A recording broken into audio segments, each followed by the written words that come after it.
सतयुग में भगीरथ नाम का एक राजा थे।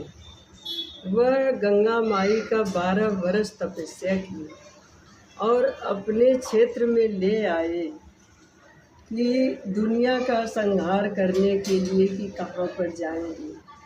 तो गंगा माई वहाँ से चली हैं हिमालय से, तो इतना अहंकार में चली हैं कि दुनिया का नुकसान, दुनिया का घर वर कोठा अटारी डोरी पशु पंछी सबको बहाते दहाते घमंड उमंग में आ रहे थे।